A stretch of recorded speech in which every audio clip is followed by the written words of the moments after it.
Quizás de la posibilidad de que haya un dólar desdoblado en un periodo de tiempo hasta que se lleve a una unificación. Hoy tenemos un sistema de cambio desdoblado y eso hay que corregirlo.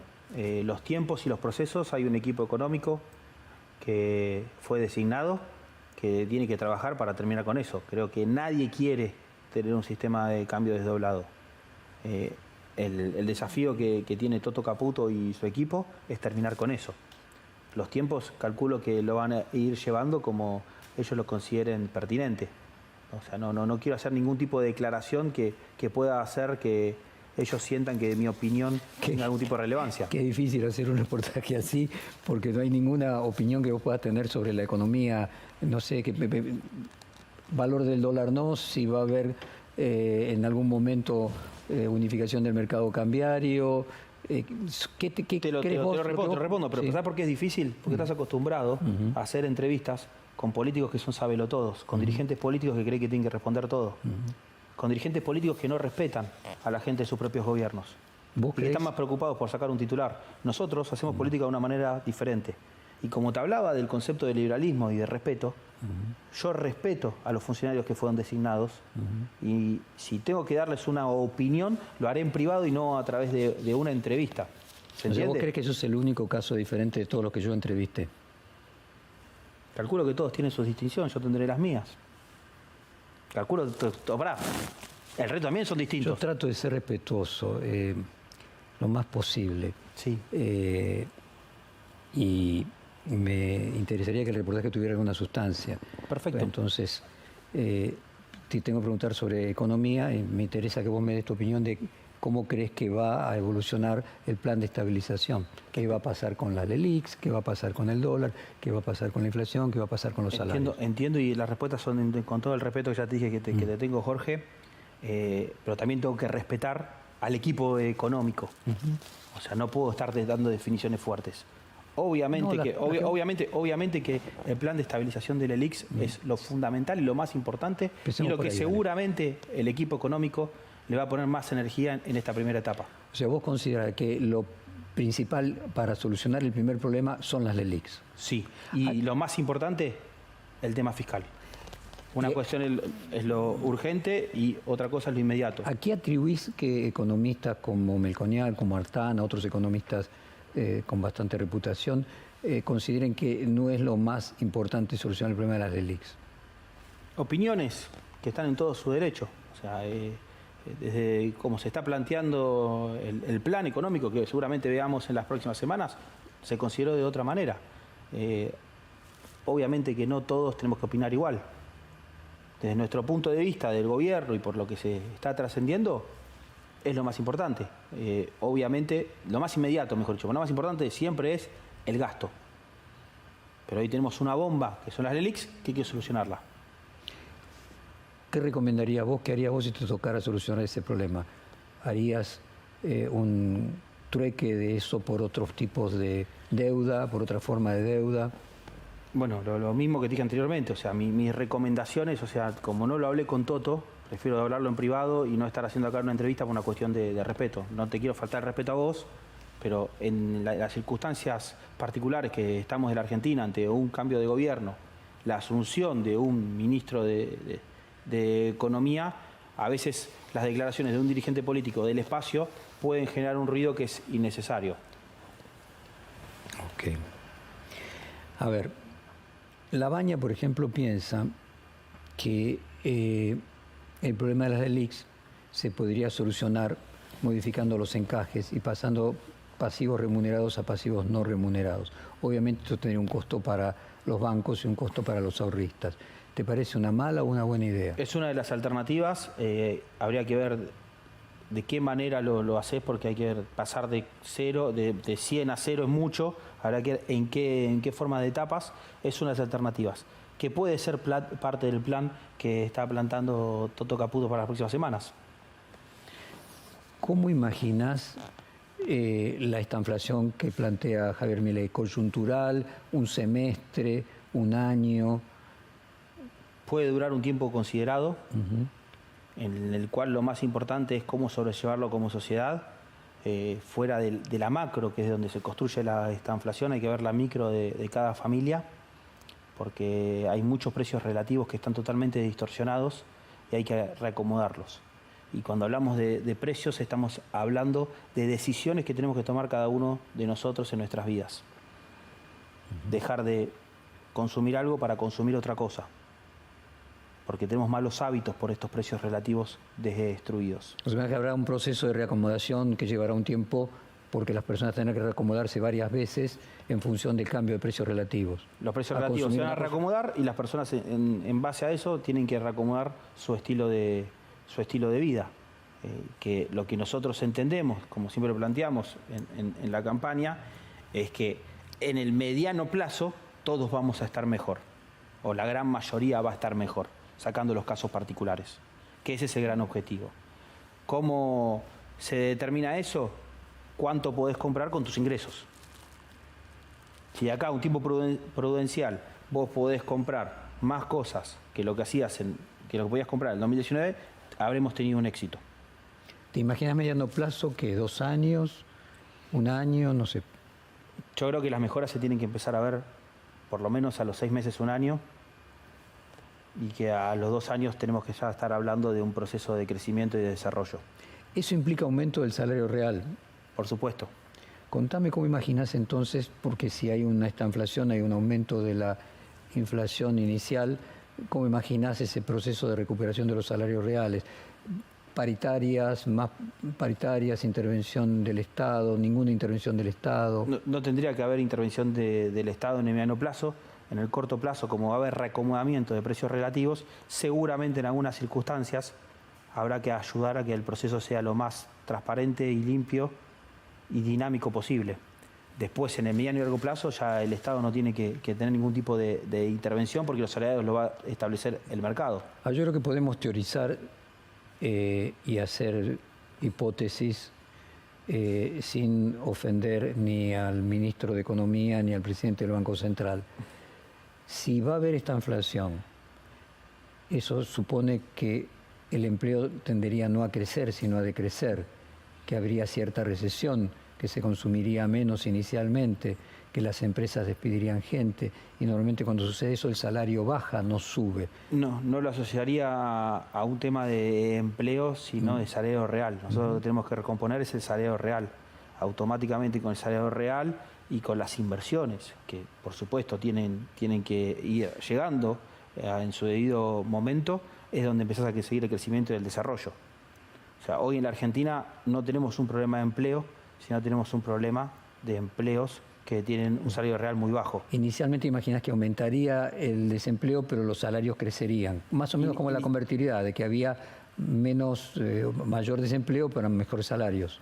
No, lo que creo yo es que lo primero que tenemos que hacer es conseguir empleos de mejor calidad, aparte del salario real, donde tenemos que tener empleos mucho más, mejor dicho, empleos formales, y no esta situación de empleos informales que vivimos hace mucho tiempo, donde no crece el empleo, principalmente en el sector privado. Tenemos que trabajar en eso y para eso se va a presentar una reforma laboral, como lo presentamos en la campaña, para que mucha gente pueda pasar del sector informal al formal, que también es un pilar fundamental de los cambios que necesitamos hacer en la Argentina.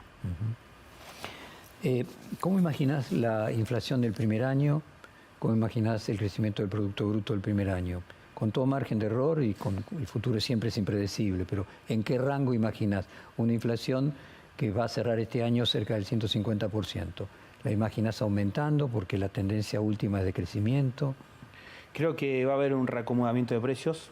Creo que nosotros nunca planteamos que la inflación se iba a terminar de la noche a la mañana, sino que iba a ser parte de un proceso y que después el Producto Bruto también va a tener que trabajar en base a cómo se vaya comportando la situación de los precios relativos, la llegada de inversiones y la llegada, por supuesto, lo más importante de todo, que es la confianza de todos nosotros para poder sacar a la Argentina adelante. O sea, imaginas que cuando dice esta inflación, de lo que estamos hablando es que inicialmente el Producto Bruto va a bajar, o sea, va a haber recesión. Puede bajar el Producto Bruto, sí, por supuesto. O sea, en estas etapas de volatilidad que va a tener la economía puede bajar como también puede subir. No te quiero dar una definición dura porque todavía tenemos que ver cómo es que se termina de aplicar en detalle el plan económico. ¿Cómo imaginas la reacción de aquellas personas que se vean perjudicadas inicialmente y aquellas que se vean perjudicadas permanentemente? Vos bien decías que para la mayoría de la gente va a haber mejora, para una parte de la gente no. Incluso dentro de esa mayoría que va a tener una mejora, inicialmente puede tener un proceso de empeoramiento para luego mejorar. ¿Cómo imaginas que va a ser la reacción social, la CGT, los sindicatos, las organizaciones sociales? Yo creo que ya estamos en una situación trágica de nuestra calidad de vida, que todos entendemos que necesitamos hacer un cambio fuerte, un cambio brusco, políticas de shock que ayuden a cambiar el rumbo, y que eso es lo que se votó y que eso es lo que hay que acompañar. Desde ese punto de vista entiendo que siempre va a haber algún grupo minúsculo que quiera llamar la atención, que quiera hacer algún tipo de reclamo, que van a tener todo su derecho mientras no toquen la libertad de otros, pero que la gran mayoría de los argentinos entienden que es un proceso muy difícil que vamos a tener que vivir, como el que venimos viviendo hace varios años en Argentina. ¿Imaginas que va a haber, que parte del plan es la venta de algunas empresas públicas, y en ese caso, cuáles te parece que tendrían que venderse, y cierre de empresas, organismos públicos, y cuáles tendrían que cerrar? Lo planteamos durante la campaña. Hay que primero readecuar a estas empresas públicas que perdieron en muchos casos la esencia de que tienen que ganar dinero y que fueron simplemente utilizadas para hacer política partidaria. Y a partir de que se reacomoden los números de esas empresas, tenemos que entrar en un proceso de privatizaciones que haga que en el futuro tampoco vuelva a pasar de que se utilicen de manera maliciosa la utilización de estas empresas grandes argentinas por parte de los políticos de turno. Déjame entonces salir de economía, dado que no pudimos avanzar mucho en eso, ir a cuestiones más del orden de lo humano. 3 veces 3, saliste tercero en el 2019 como senador, en 2021 como legislador, en 2023 como jefe de gobierno. ¿Cómo te imaginas en 2025 y en 2027? Primero, sí, es verdad, 3 veces 3. Primero, entender que los resultados electorales no están basados en puestos. Pero me puede ser muy meritorio salir tercero, no lo estoy diciendo en sentido peyorativo. No es que es meritorio, o sea, no sé si salir tercero es una forma de sintetizarlo. Creo que lo que haces es representar una porción de la sociedad.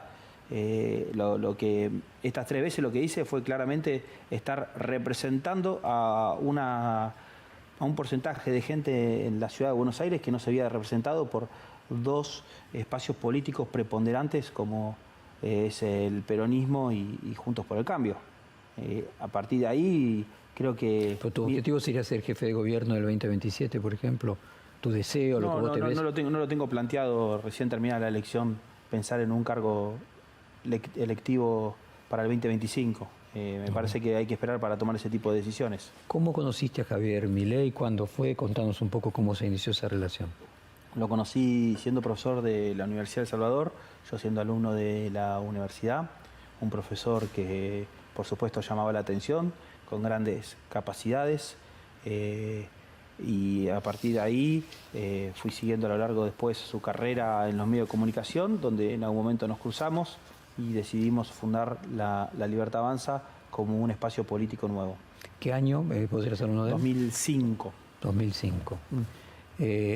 Vos primero comenzaste, como decíamos, cuando le tocó ser a Labaña candidato, creo que se llamaba Consenso Federal. Consenso Federal. Consenso Federal. En ese momento, ¿vos seguías teniendo contacto con Milei? ¿Cómo llegaste a tener contacto político, por decirlo de alguna manera? En ese momento no tuve contacto con Javier, pero ¿Lo volviste a ver? Perdóname, lo voy a precisar la pregunta. Después de ser profesor, ¿lo volviste a encontrar? Sí, no, me volví a encontrar en medios de comunicación, en ciertas reuniones que se podían dar en términos de profesionales. En esa campaña de Roberto Labaña aprendí mucho de qué es lo que estaba pasando en términos políticos en la Argentina, en términos sociales. También era la tercera vía, ¿no? O sea, una tercera vía. Capaz no enfocada en las ideas, sino enfocada en una construcción política que no se dio. Y ahí me di cuenta que lo que estaba buscando la gente era algo distinto. No que los políticos se pongan de acuerdo, sino que los políticos cambien. Y a partir de ahí también me surgió la iniciativa de armar un espacio político liberal, que por supuesto la primera persona que pensé para eso era Javier Milei, por todo lo que se estaba generando en las redes sociales y en los medios de comunicación tradicionales con su figura. ¿Lo encontrás superado emocionalmente por lo que significa encontrarse con la responsabilidad de ser presidente, que el sueño, una cosa es tener el sueño, otra cosa es verlo consumado? Lo encuentro como un argentino de pie que llegó al rol más importante que se puede tener dentro de una sociedad, con las ideas claras, con la convicción y con la fortaleza suficiente para poder hacer todos los cambios que se necesitan en la Argentina. Tu propia opinión respecto del equipo económico. No sé si tenés si lo conocías a Bausili, si lo conocías al designado ministro de Economía. ¿Cuál es tu relación con ellos en el pasado? Tuve un contacto con ellos el año pasado, a mitad del 2022, una reunión donde... Con el equipo de Caputo. Con el equipo de Caputo, sí, y con Toto, en la cual, compartimos ideas y experiencias que ellos brindaron en esa reunión en base a lo que había sido su gestión, y yo les conté un poco de lo que era el proyecto político de La Libertad Avanza. O sea, ¿lo conociste antes que Milei? No sé la fecha exacta, sí, lo conociste que Javier, sí. ¿Y tu opinión respecto de cómo fue la gestión de ellos en el 2018? Una gestión difícil porque estuvo cruzada por intereses políticos que se llevaron por delante muchas decisiones técnicas e ideológicas que había que tomar. Se le dio preponderancia a la política. En el caso del gabinete que se ha conformado en La Libertad Avanza, estamos viendo gente que tiene un perfil técnico y no un perfil político. Y eso habla muy bien de esta nueva gestión y de Javier Milei con sus designaciones. Ramiro, y tu propia opinión de Sturzenegger, viste que hay una polémica Sturzenegger-Caputo, que de hecho Caputo sucedió a Sturzenegger, y hay quienes suponen que Sturzenegger se daría vuelta a la historia en el 2024 de 2018, Sturzenegger terminaría sucediendo a Caputo. Tu propia evaluación de Sturzenegger.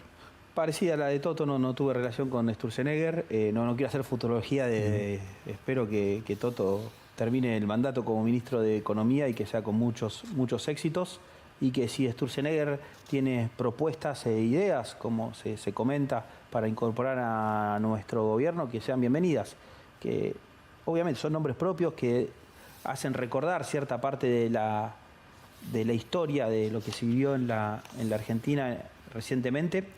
Pero creo que la responsabilidad muchas veces no pasa por los técnicos, sino pasa por los políticos. Los técnicos tienen buenas intenciones y buenas ideas. Y los políticos a veces se distorsionan con sus ambiciones personales. Bueno, te voy a proponer hacer un corte comercial y entrar después en otra etapa con preguntas más del orden humanística, calentamiento global, las cuestiones de género. Pero volvemos de aquí a 2 minutos. Bueno, volvemos en el reportaje con Ramiro Manea y estamos entrando en una etapa más personal y conceptual sobre calentamiento global, cuestiones de género. Primero, Milei niega la existencia del calentamiento global. ¿Cuál es tu propia visión sobre eso? Bueno, creo que hoy no está dentro de las prioridades de la agenda de la Argentina. No tengo una opinión formada en términos técnicos porque no soy un especialista en el tema. Entonces no te puedo dar una determinación como me la estás pidiendo. Entiendo que hay gente que le preocupa el tema y que hay gente que lo está analizando y teniendo el debate correspondiente. Hoy en la Argentina nuestra discusión pasa por otro lado. Entiendo que en el mundo puede haber otro tipo de discusiones porque las necesidades son otras y principalmente en los países desarrollados. Ramiro, ¿vos te oponés a Lesi? ¿Es correcto eso? No me opongo a la educación sexual porque creo que a la educación sexual en los colegios. Me opongo a que se utilice la educación sexual en términos ideológicos, en términos de eslogan, que le digan ESI en vez de educación sexual de manera simbólica. Bienvenido sea todo tipo de educación. Lo que sí no hay que poner es una cuestión ideológica sobre esa educación, que sabemos que ha pasado en varios casos que se han hecho públicos, que se han llevado para otro lado la discusión y no sobre el tema. Déjamelo entender un poquito mejor. ¿Qué sería poner ideológicamente la cuestión de Bueno, género? lo que vemos es que no se habla muchas veces en términos biológicos sobre la parte sexual, sino en términos de apreciaciones propias de cada uno sobre lo que tiene que ver con la cuestión sexual. Pongo lo biológico por arriba del resto, y a veces se olvidan eso. ¿Es correcto? Vos dijiste que los padres tenían que mantener a los hijos hasta grandes y que estaba muy bien, o recomendación a los hijos para que se mantuviesen dependiendo de los padres más tiempo, que no estaba mal. Eso fue un recorte que hicieron de más de uno de mis más, tengo aproximadamente 1000 videos hablando de finanzas y entendiendo las circunstancias particulares que vivimos en la Argentina y que hay muchos jóvenes que lamentablemente tienen que depender de sus padres para poder sobrevivir, era un mensaje de apoyo para que no sientan culpa. Porque hay muchos jóvenes que no tienen otra alternativa que ir con los padres, o que los padres, a pesar de ser grandes, no tienen la capacidad de poder tener sus propios ingresos para tener una mejor calidad de vida. Estaba basado en eso. Como hago muchos videos recomendando inversiones, también hago videos entendiendo la cuestión sociológica que estamos viviendo en la Argentina por una cuestión de respeto. Como también se ha filtrado y se ha hablado mucho de mi ahorro simbólico en latas de atún, que es también para representar eso, que es una circunstancia de la Argentina. Si tendría un canal de YouTube de finanzas en otro país, sería mío ridículo decir todo eso, pero lo tengo en Argentina. Y son circunstancias que pasan. Déjame, estamos llegando al final del reportaje, ir a una cuestión que tiene más que ver con la otredad y la relación con los otros. Yo percibo la utilización, vos usaste incluso la palabra muletilla, de ciertas muletillas en la Libertad Avanza, así como fue Casta en su momento, hoy es Argentinos de Bien. Había una repetición de la palabra delincuentes, creo que de hecho vos usaste la palabra delincuentes en algún debate. ¿Qué te genera las controversias alrededor de muletillas que pueden resultarle hirientes a algunos? O polisémicas, ¿no? Y que no se sepa qué quiere decir. Antes de que comience la entrevista, Sí. te dije que era un gran lector, Sí. y que respetaba mucho lo que hacías, porque tuve el tiempo de poder profundizar en mis respuestas. Los tiempos de los medios de comunicación tradicionales y de las redes sociales como las conocemos hoy son muy cortos y muchas veces quedan en muletillas. Detrás de cada muletilla hay un concepto, como fue la motosierra. ¿Tuvimos la capacidad de, en una palabra, poder llevar adelante una idea? Capaz la tuvimos, pero es simplemente porque nos tenemos que adaptar a la realidad de lo que nos lleva el propio mercado. Muy interesante, o sea que lo que resulta una ventaja competitiva era la capacidad de síntesis, casualmente en la construcción de estos significantes. Exactamente, se da por sí solo porque el mercado lo establece así. Lamentablemente no tenemos mucho tiempo de profundizar en la mayoría de las entrevistas que damos, y a veces queda sintetizado en eso. Vos, como un especialista del tema, lo entenderás y lo comprenderás también a tu manera. Y Argentinos de Bien, ¿sentís que entra en un terreno metafísico que puede interpretarse que los otros son malos, para decirlo de alguna manera, y que algunas personas interpreten esa muletilla, esa síntesis en un sentido literal y no metafórico, y que el otro es malo? Bueno, el malo es el que comete delitos, Sí, el malo sí. es el que quiere que sigamos igual de mal, el malo es el que tiene malas intenciones, el que tiene una ambición desmedida. Los argentinos de bien creo que somos la gran mayoría, somos los que queremos cambiar la Argentina, que queremos que va a ir hacia otro lado. Los que trabajamos, los que nos esforzamos, los que buscan un trabajo y no lo consiguen por las circunstancias que se están dando. O sea, Argentino de Bien sería el 99% de la población, porque en líneas generales en las cárceles hay el 1% de la población. O sea, Argentino de Bien es todos. No considero que sea un tema de que los malos son solamente los que están en las cárceles, sino las intenciones que tienen. O O sea, entiendo hacia dónde vas, de quiénes son. ¿Qué porcentaje crees vos que la Argentina, muy someramente, que son gente de bien? Me parece que tengo la potestad de estar dando ese tipo de porcentajes, porque no conozco a los 45 millones de argentinos. Pero viste la discusión de Rousseau y Montesquieu si el hombre es bueno o es malo, la de Marx y la de Adam Smith sobre respecto si el egoísmo, si el hombre es bueno, si el hombre es malo. ¿Vos te inclinás a pensar que la mayoría de las personas son buenas? Yo me inclino a pensar que la mayoría de las personas son buenas, y más en la Argentina. Por eso es que vamos a sacar adelante este país entre todos, apoyando a un gobierno, pero entre todos. O sea, entonces gente de bien es la enorme mayoría de la Argentina, incluso la gente que no los votó. Por supuesto que hay gente que no los votó, que son argentinos de bien, que son gente que está sufriendo todas las circunstancias. Ramiro Maras, Y hay argentinos de bien que tienen diferencias ideológicas con mi persona y los respeto. Me alegro. Muchísimas gracias, Ramiro, por esta hora de conversación. Gracias por la oportunidad.